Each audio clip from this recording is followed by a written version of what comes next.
Vamos falar agora de pandemia, vacinação. O Brasil ultrapassou a marca dos 50% da população adulta protegida com as 2 doses ou dose única da vacina contra a Covid-19. Nós estamos em contato com o Alexandre Naime Barbosa, que é chefe de infectologia da Unesp. Doutor Alexandre, boa tarde.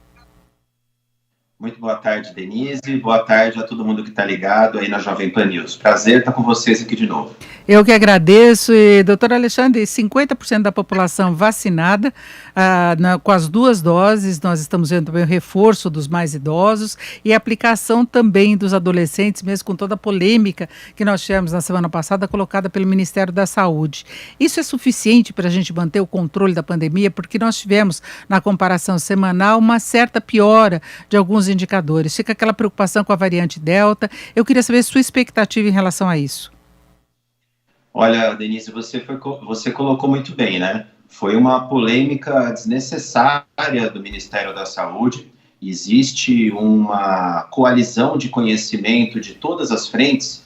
O pessoal da Sociedade Brasileira de Pediatria, de Infectologia, de Imunização, a Anvisa, diversos órgãos que são órgãos de representação científica no Brasil se colocaram contrário à nota do Ministério da Saúde, reafirmando a importância da vacinação em adolescentes. É uma vacinação segura, os casos de eventos adversos são raros e na sua maioria leves, e a vacinação então encontra ampla relação custo-benefício nessa população de adolescente. Falando especificamente o que você falou em relação aos números da pandemia, nós temos 50% da população adulta vacinada. Se a gente considerar a população brasileira como um todo, são 36% com 2 doses da maioria das vacinas e com uma dose da Janssen. Então há muito que avançar, mas é necessário reconhecer que neste momento, e já faz isso uns 2, 3 meses, a vacinação está num ritmo bastante adequado. Cerca de 1 milhão, tem dia que até 2 milhões de doses. Com esse cenário, Denise, a gente pode predizer, e os principais indicadores, um que a gente usa na Universidade de Washington, é que o número de casos e o número de internação vão continuar caindo com o passar do tempo. Então, nós já tivemos o desafogamento do SUS, que chegou num momento muito trágico de colapso lá em março, abril e maio, e agora a situação está melhorando.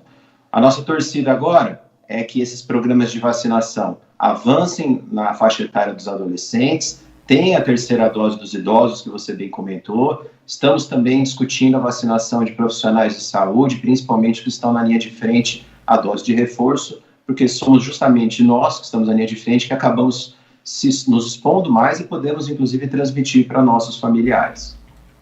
Agora, o Alexandre, a Pfizer anunciou aí que a vacina seria segura também para as crianças, a faixa de 5 a 11 anos, contrariando totalmente o que foi colocado na semana passada pelo Ministério da Saúde aqui no Brasil. O senhor acha que é o caso de já chegar nessa faixa etária também, se o Brasil tiver disponibilidade? Inclusive o presidente Jair Bolsonaro, que está em viagem ao exterior, disse que o Brasil pode participar de uma doação de vacinas. Você acha que, na sua avaliação, já estamos nesse estágio de doar vacinas, ou é importante que se conclua a vacinação de toda a população aqui, avançando também entre as crianças?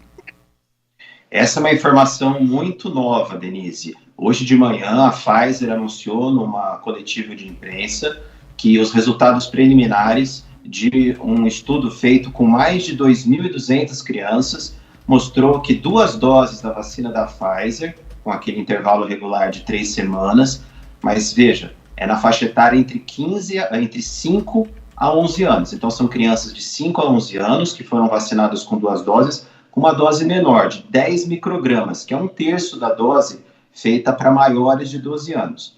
Então, essas mais de 2.000 crianças foram estudadas, metade recebeu a vacina, metade placebo, e quem recebeu a vacina, Denise, teve um importante ganho, tanto na resposta imune humoral, ou seja, a produção de anticorpos, quanto também na resposta imunicelular, que é super importante para combater a Covid.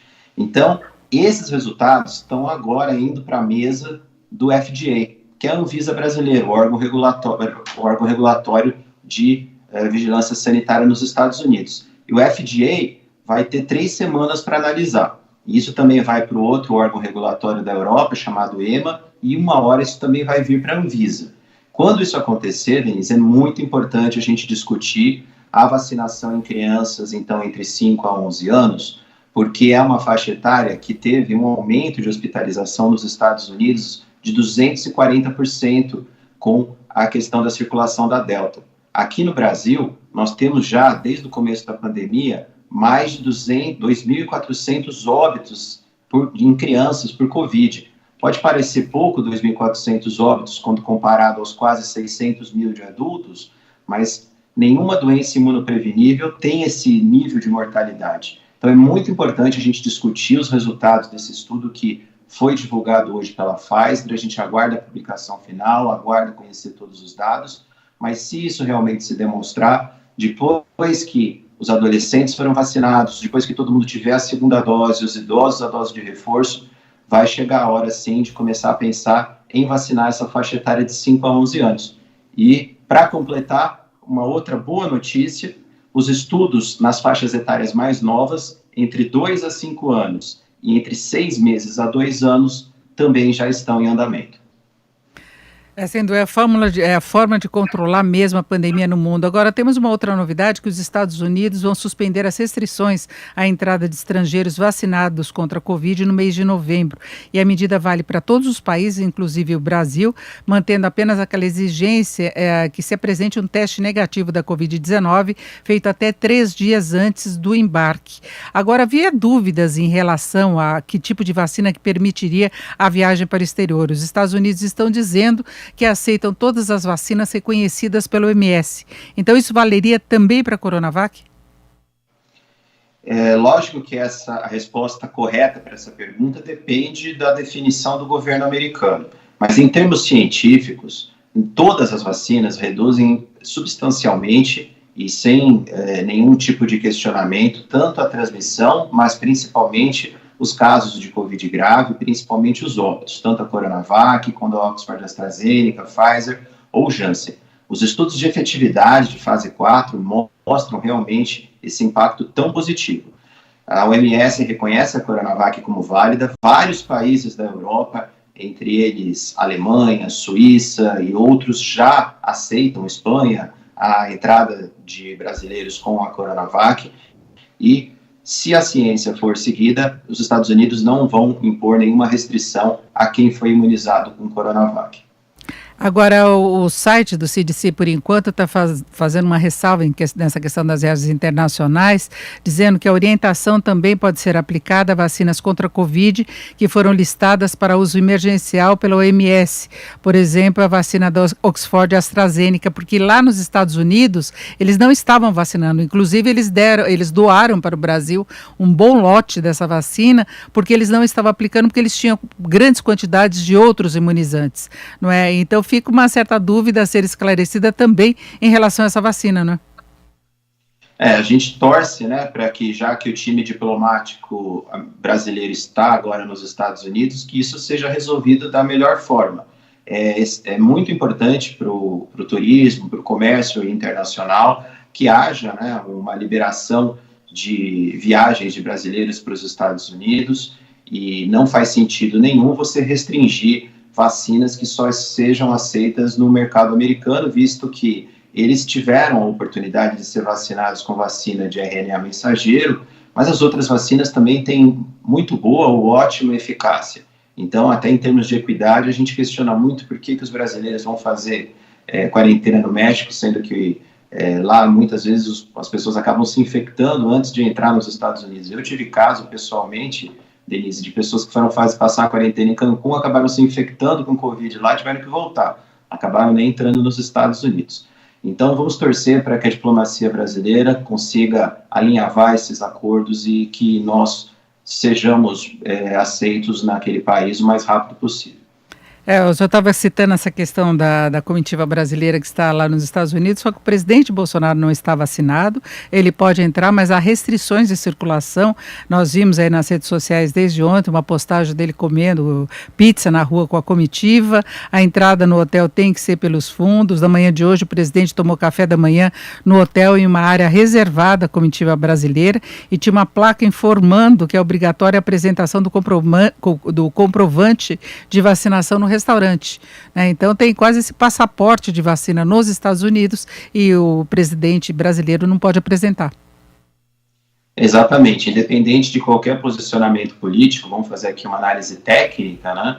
O modo pelo qual o presidente brasileiro viajou, ele está agora numa bolha, mas uma bolha invertida. Então, ele é um potencial pessoa transmissora e, por isso, ele não pode frequentar ambientes públicos, ambientes onde tem a circulação de outros indivíduos que já são vacinados.